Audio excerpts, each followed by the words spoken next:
Shalom anak kelas 11 dimanapun kalian berada saat ini. Saya berharap kalian semua dalam keadaan baik dan sehat. Sekalipun kalian masih online, ya, kalian masih belajar di rumah masing-masing. Dan saya sangat yakin bahwa orang-orang yang dikasih oleh Tuhan, orang-orang yang percaya kepada Tuhan, pasti Tuhan sertai dan berkati. Baik, anak-anak sekalian kelas 11, di dalam kalian belajar di semester 3, ya, semester ganjil ini, tentu banyak di antara kalian yang menginginkan atau berusaha memprediksi soal itu, ya, soal yang bakal keluar untuk semester ini di PAS, penilaian akhir semester.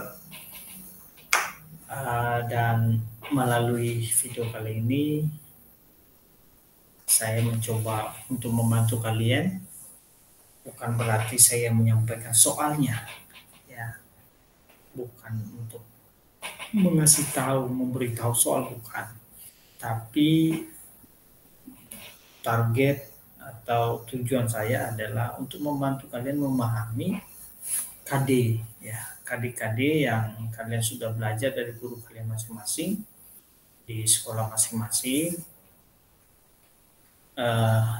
terhadap KD. Dan dengan kalian memahami KD tersebut, maka kalian bisa menguasainya dan pasti kalian bisa menjawab soal-soal yang bakal diberikan, ya, bakal diberikan.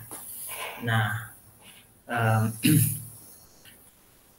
guru itu tidak mungkin memberikan soal yang dari materi yang kalian tidak pelajari, tidak, sangat mungkin. Nah, pasti guru memberikan soal dari materi yang kalian pelajari. Nah, si guru ini pasti standarnya, pedomannya adalah KD.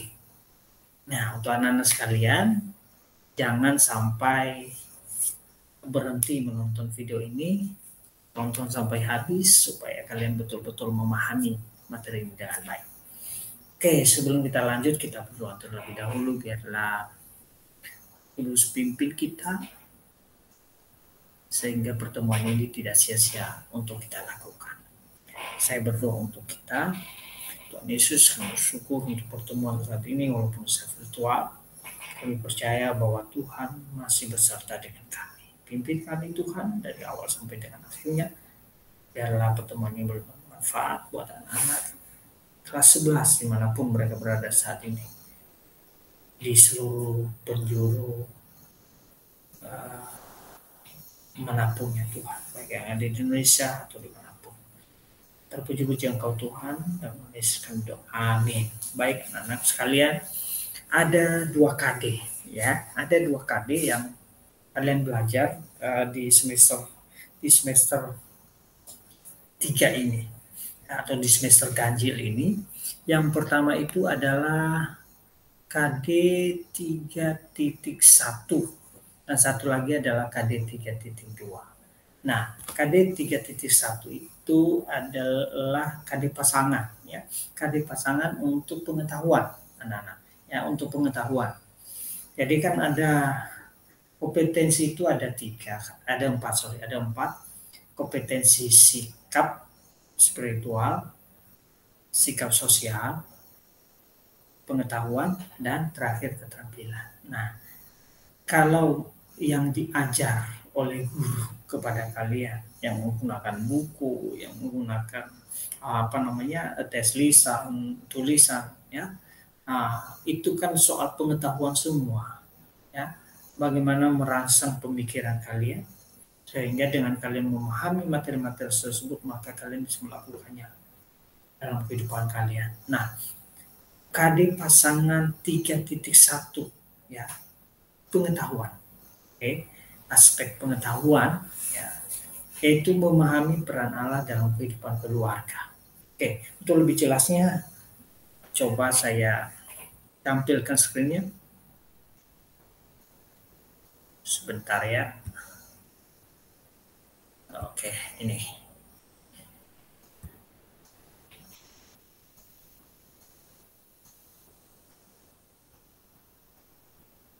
Ya, terlihatkah? Terlihat ya? Oke, baik. Ya, ini. Ya, memahami peran Allah dalam kehidupan keluarga 3.1. Nah, yang pertama, bagaimana kita memahami peran Allah dalam kehidupan keluarga? Saya membuatnya sudah menguraikannya ya semampu saya agar kalian bisa memahami dengan sederhana gitu ya, dengan sederhana dan agar kalian bisa mengerti dengan baik lah pokoknya gitu ya, membantu kalian saja anak-anak sekalian. Nah, yang pertama adalah kita coba memikirkan ya, peran Allah itu bagaimana Allah itu mencukupkan kebutuhan keluarga kita. Nah, ketika Tuhan mencukupkan kebutuhan keluarga kita, maka itu sebenarnya peran Allah dalam kehidupan kita. Ya, peran Allah mencukupkan kebutuhan keluarga. Ya, Tuhan berperan memberikan pekerjaan kepada orang tua kalian. Tuhan berperan orang lain bisa menolong keluarga kalian. Ini semua peran Allah. Ya, artinya Allah itu masih berperan dalam kehidupan kita. Apalagi kita sebagai orang percaya. Nah, pemahamannya seperti itu anak-anak. Nah, yang kedua adalah Tuhan memberkati setiap orang ataupun keluarga. Nah, kadang atau sering melalui sebuah peristiwa, ya kan? Jangan pernah kita menganggap peristiwa-peristiwa yang tidak sesuai dengan yang kita inginkan. Nah, itu karena Tuhan marah dengan kita, bukan. Justru itu Tuhan izinkan untuk uh, mengokohkan iman kita, ya, untuk menguji iman kita. Coba kalau kita bisa melampaui, ya, bisa mengatasi masalah itu dengan baik, sebenarnya Tuhan sedang mempersiapkan kita yang terbaik. Gitu. Jadi ibarat ujian, ya, ibarat ujian anak-anak. Ketika kalian berjuang dalam ujian tersebut, kalian mendapatkan nilai yang baik, kalian bisa menguasai ujian itu dengan baik, maka kalian pasti menerima hasil yang terbaik, betul nggak? Ya kan? Nah itu. Okay. Nah, ada satu contoh ya di dalam Alkitab, ya, yang Tuhan izinkan sebuah peristiwa terjadi dalam keluarganya, yaitu keluarga Ishak. Ya, Tuhan membentuk keluarga ini dengan peristiwa yaitu di mana Yakub, ya, anaknya menipu kakaknya Esau. Nah, menipu kakaknya Esau. Kalau dipikir-pikir, kenapa sih Tuhan mengizinkan ini terjadi gitu? Padahal ada maksud Tuhan yang terbaik buat keluarga. Coba kita lihat Yakub, ya, seorang penipu itu justru dipakai Tuhan luar biasa. Nah, ini kan sebenarnya sebuah proses gitu. Ada maksud dan yang terbaik dari Tuhan. Dari setiap rancangan Tuhan itu tidak ada yang jelek. Tidak ada yang jelek.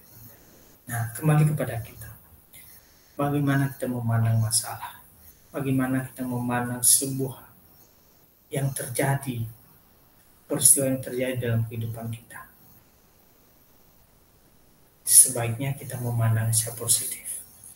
Ya, kita memandang secara positif. Jangan pusing ketika mengalami masalah. Dihadapilah masalah itu bersama dengan Tuhan.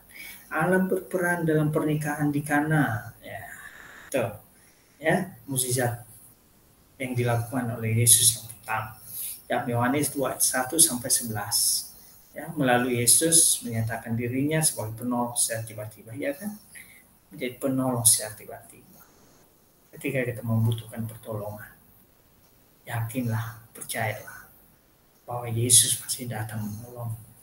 Kalau sekarang ini, bagaimana Yesus bisa datang menolong kita? Sedangkan Yesus sudah berada di surga. Jawabannya adalah melalui Roh Kudus. Tuhan sudah kirimkan Roh Kudus hadir di dalam kehidupan kita. Setiap orang yang percaya kepada Tuhan, Roh Kudus itu sudah ada di dalam diri, sudah berdiam di dalam kehidupan. Ya, ketika hidup kita tidak benar, iman percayanya perlu dipertanyakan. Ingat baik-baik. Ya, ingat baik-baik. Peran Allah dalam kehidupan Nuh. Nah, ini contoh di Perjanjian Lama ya teman, anak-anak ya. Peran Allah dalam kehidupan Nuh dan keluarganya adalah dengan memberi perintah khusus untuk membuat bahtera. Bukan berarti Nuh ketika itu orang yang ganteng gitu ya. Keluarga Nuh ketika itu mungkin dalam pikiran kalian ada kelebihan-kelebihan secara duniawi, mungkin mereka kaya, mungkin mereka bagaimana ya. Tidak. Tapi karena Tuhan memandang keluarga ini keluarga yang baik, keluarga yang saleh, ya, Tuhan memilih keluarga ini, memilih Nuh, ya, dan keluarganya. Tuhan memberikan pesan khusus untuk apa? Untuk membuat bahtera.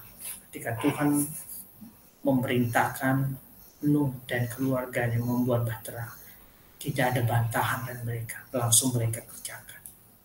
Luar biasa. Dan ketika mereka taat akan perintah itu, mereka selamat dari hukuman Allah, dari hukuman air bah.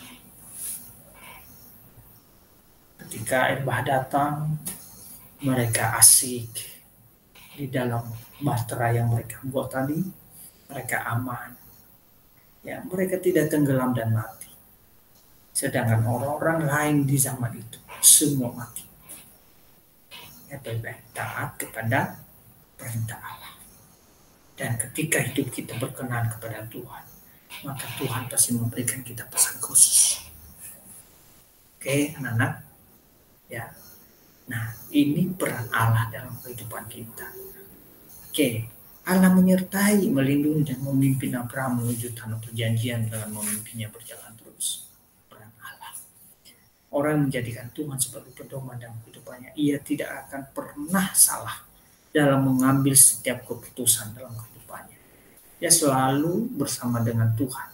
Kalau kita selalu bersama dengan Tuhan, tidak mungkin salah. Betul ya? Tidak mungkin salah. Dalam segala apapun yang kita mau kerjakan, dalam segala apapun dalam kehidupan kita, utamakan Tuhan. Izin Tuhan dulu, bicara dulu dengan Tuhan melalui doa. Tuhan, saya mau pergi ke sana, boleh tidak Tuhan? Ya, saya punya rencana Tuhan seperti ini.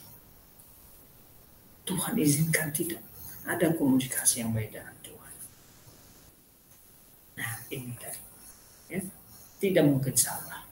Keimanan orang tua terhadap Tuhan Yesus akan turun-temurun. Ya, apabila anaknya benar-benar memahami peran Allah dalam kehidupannya. Salah satu contoh tadi Samuel, ya, ada di materi kelas 11 tadi, ya, yang tadi Bapak sudah sampaikan ke mereka tentang Samuel itu, di mana Samuel menjadi anak yang bertumbuh, ya, bertumbuh secara dewasa dalam kerohanian yang benar, ya. Nah, benar-benar kita memahami peran Allah dalam kehidupan kita. Nah, sehingga keimanan orang tua kita itu akan turun-temurun pada kita.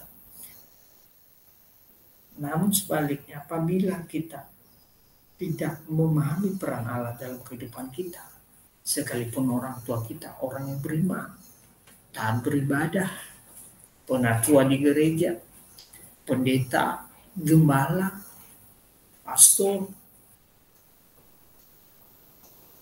kalau kita tidak memahami peran Allah dalam kehidupan kita, kita ini sebagai anak, tidak mungkin kita menjadi anak yang baik, menjadi anak yang takut akan Tuhan. Intinya adalah kita harus memahami peran Allah dalam kehidupan kita. Baik, anak-anakku sekalian, kita lanjut yang kali 3.2 tentang menganalisis. Nah, menganalisis ini adalah menalar, ya, memerlukan tingkat pemikiran yang high, yang tinggi, ya. Nah, menganalisis pentingnya nilai-nilai Kristen dalam kehidupan keluarga dan pernikahan. Kita menganalisis, kita berpikir keras, kita berpikir tingkat tinggi tentang pentingnya nilai-nilai Kristen itu dalam kehidupan keluarga dan pernikahan. Kenapa penting sih? Gitu. Ya, kenapa penting kita melakukan nilai-nilai Kristiani dalam kehidupan?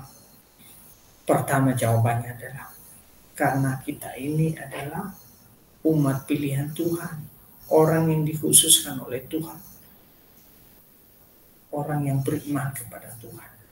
Dalam 1 Korintus 11 ayat 3 menyebutkan bahwa keluarga Kristen harus hidup dengan jadikan Kristus sebagai kepala dalam keluarga. Nah, kita harus menjadikan Kristus sebagai kepala. Ya, sebagai kepala artinya Kristus itu yang memimpin seluruh kehidupan keluarga kita, yang memimpin kepala keluarga yaitu ayah, yang memimpin ibu kita, yang memimpin anak-anak semuanya. Jadi semua kita di dalam keluarga ya, bergantung kepada pimpinan Allah, karena Allah adalah kepala dalam keluarga. Nah, itu maksud di dalam Korintus 11 ayat 3. Nah, ini nilai Kristianinya di situ. Ya, menjadikan Kristus sebagai kepala. Yang kedua, keluarga yang mendasari kehidupannya pada Tuhan. Ya, kita mendasari kehidupan kita pada Tuhan. Nah, ini nilai-nilai Kristianinya yang taat pada firman Allah. Menjadi keluarga yang berguna dan diberkati Tuhan. Nah, ini hasilnya yang kita dapat ketika kita taat dan mendasarkan kehidupan kita kepada Tuhan, maka keluarga kita menjadi keluarga yang berguna dan diberkati Tuhan. Oke, kita lakukan ini. Nilai ketaatan, kita taat kepada Tuhan.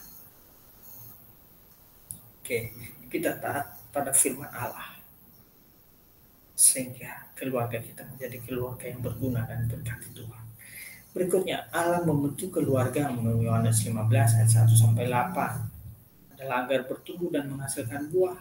Nah, ada nilai-nilai Kristiani di situ, ya, bertumbuh, ya, bertumbuh, sudah bertumbuh, dan biarlah semakin berbuah, ya, semakin berbuah. Kita sudah bertumbuh, tapi bertumbuhnya itu bukan untuk diri kita sendiri, bukan hanya untuk keluarga kita sendiri, tapi marilah kita berbuah, ya, menghasilkan buah yang baik, menjadi garam dan terang, menjadi berkat buat orang lain di sekitar kita. Boleh kita memberkati orang-orang di sekitar kita. Tuhan sudah memberkati kita, juga kita memberkati orang di sekitar kita. Itu. Oke, nilai Kristiani yang bisa kita lakukan dalam kehidupan keluarga. Kita nih sebagai anak terhadap orang tua dalam memaknai peran Allah. Yaitu yang bisa kalian lakukan adalah selain tugas utama kalian sebagai pelajar, ya, yang kalian lakukan di rumah adalah membantu orang tuanya. Dan pernah membantah jika orang tua meminta tolong kepada kalian, ya. Nah, ini juga nilai-nilai Kristiani. Kalian bisa menghargai orang tua kalian, ya. Menghargai orang tua kalian, menghormati orang tua kalian. Nilai-nilai Kristiani dalam keluarga itu, ya. Kemudian makna dari bertumbuh sebagai keluarga Allah yaitu lebih mengenal Dia, ya, lebih mengasihi dan menaati Allah dalam kehidupan kita. Nah, ini penting. Kristus akan sepenuhnya menopang kehidupan keluarga kita jika bergantung sepenuhnya kepada Kristus, dan ya pasti bertindak. Baik anak-anak, dalam Injil Matius pasal yang ke-7 ayatnya yang ke-24-27 kita menemukan di sana kata bodoh. Nah, kata bodoh yang dimaksud itu dalam merujuk kepada orang mengandalkan kehidupannya sendiri dan selalu hidup dalam dosa. Nah, kita seharusnya tidak demikian. Kita ini orang yang percaya kepada Tuhan.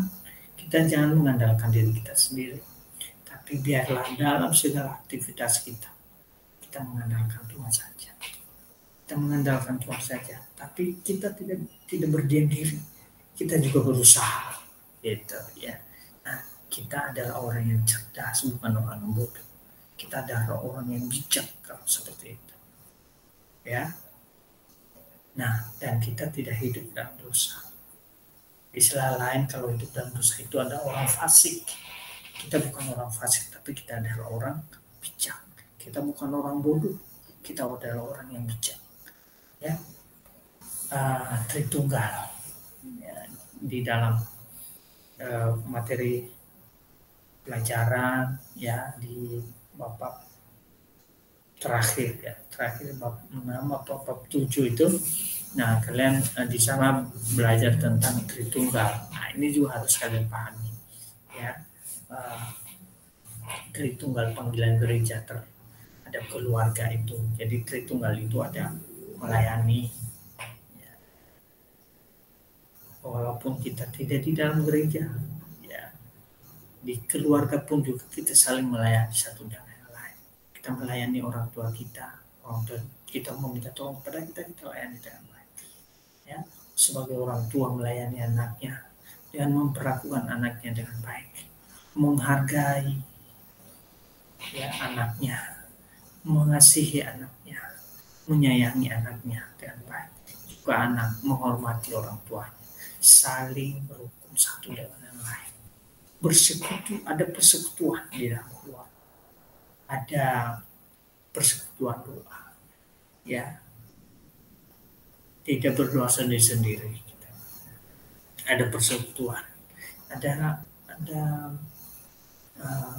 pendalaman Alkitab itu, ya, merenungkan bersama tentang firman Allah dan bersaksi. Nah, keluarga ini boleh bersaksi keluar bagaimana Tuhan menolong keluarga ini dan keluarga kalian.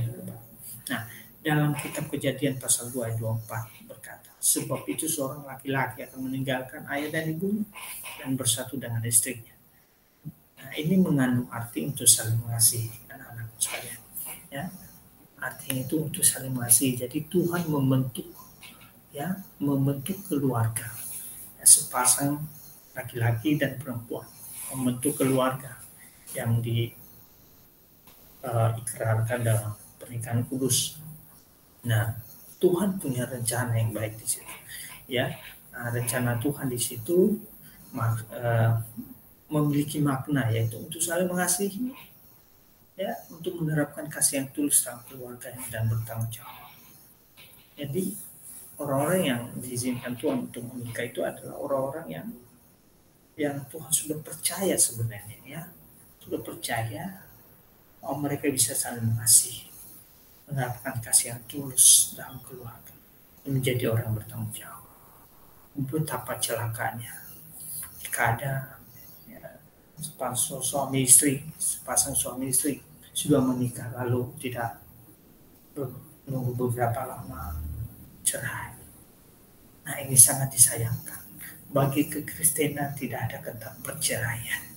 Yang menikah atau membentuk keluarga baru adalah sebuah pilihan, tidak dipaksa, ya, tidak ada paksa.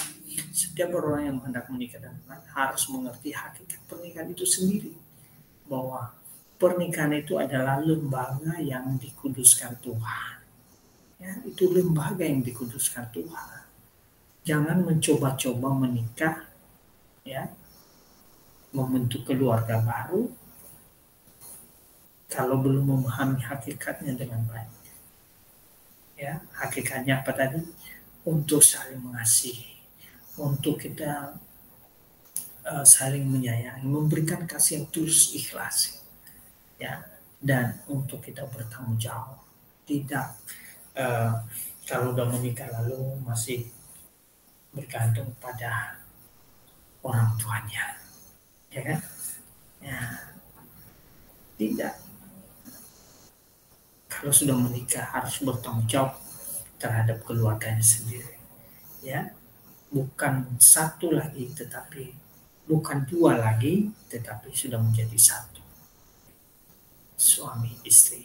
Ya, nah dalam iman kekristenan tidak diperkenalkan perceraian. Tadi saya sudah sampaikan sebab ada tertulis dalam Alkitab, apa yang dipersatukan oleh Tuhan tidak boleh diceraikan oleh manusia. Nah, ini penting untuk kalian ketahui, ya. Sekalipun kalian belum memikirkan sampai sejauh itu, tapi kalian juga perlu tahu, memahami, ya. Di dalam KD ini, ya, kalian belajar tentang pernikahan, ya. Jadi pernikahan ini bersifat monogami, anak-anak. Ya, monogami itu artinya memiliki istri atau suami hanya satu. Nah, sebagai anak dan keluarga, Yesus sudah memberi contoh dalam ketaatannya ketika orang tuanya mengajak dia kepada Allah. Nah, ini Yesus ini sudah memberi contoh kepada kita. Dia taat kepada orang tuanya. Orang tuanya mengajaknya kepada Allah, dia ikut. Dia nggak membantah. Nah, ini bukti bahwa Yesus juga taat dan menghormati orang tua. Itu nilai kekristenan. Dalam kitab Misal 5 ayat 4 dikatakan bahwa dia menjadi damai sejahtera. Ayat ini menunjuk pada pribadi Yesus. Dalam kitab Yohanes 4 9 sampai 18 juga Yesus menjadi pendamai dalam percakapan dengan perempuan Samaria. Nah, Yesus adalah pemberi damai sejahtera. Kita mau hidup di dalam damai sejahtera, ya, undanglah, ya,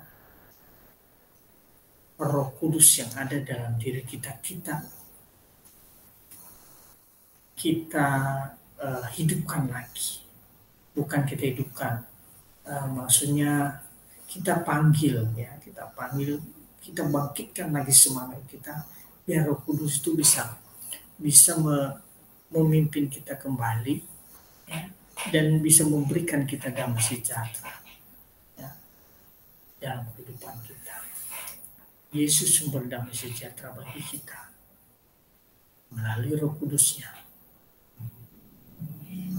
Ia sanggup memberikan kepada kita. Biarlah pemaparan ini boleh memberkati kita semua, ya, dan memberkati kita semua. Materi-materi dalam semester ini kalian bisa menguasainya dengan baik sesuai dengan instruksi kami, ya. Kata kerjanya memahami, kalian harus bisa memahami. Kata kerjanya menganalisis, kalian harus bisa menganalisis betapa pentingnya nilai-nilai Kristiani dalam kehidupan keluarga dan pernikahan. Sekian dari Bapak, ya. Tuhan Yesus memberkati, kalian tetap semangat, jaga kesehatannya, ya, dan Tuhan Yesus memberkati. Shalom.